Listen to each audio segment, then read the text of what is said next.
एक समय सम्राट विक्रमादित्य, सेनापति और उनका एक मंत्री वह कहीं सफर पर घूमने निकले थे। ये सभी रथ पर सवार चले जा रहे थे। अचानक उनकी नज़र एक सड़क पर पड़ी और उन्होंने देखा कि सड़क पर धान के कुछ दाने बिखरे पड़े हुए हैं। उन्होंने मंत्री से कहा, रथ रोको और देखो, यहाँ भूमि हीरो से भरी पड़ी है।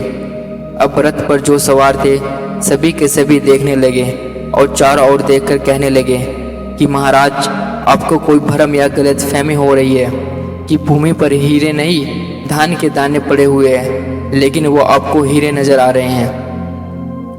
महाराज तभी के तभी रथ से नीचे उतरे तथा धान के दानों को पड़े हुए थे उनको इकट्ठा करने लग गए और उन धान के दानों को माथे से लगाकर अपनी पोशाक की जेब में रखने लग गए।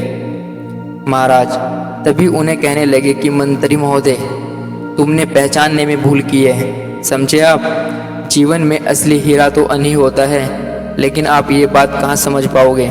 मंत्री महोदय, अन्न हमारे जीवन का एक अनमोल हिस्सा है। अन्न से हमारी प्रजा का पेट भरता है। अनाज हमारे जीवन में एक सबसे महत्वपूर्ण पदार्थ है। इसलिए कहा जाता है, अन्न हमारे ऋषि मुनियों ने अपने देवता कहकर सदैव सम्मान करने की प्रेरणा दी है। अन्न एक एक दाने का मनुष्य को आदर करना चाहिए।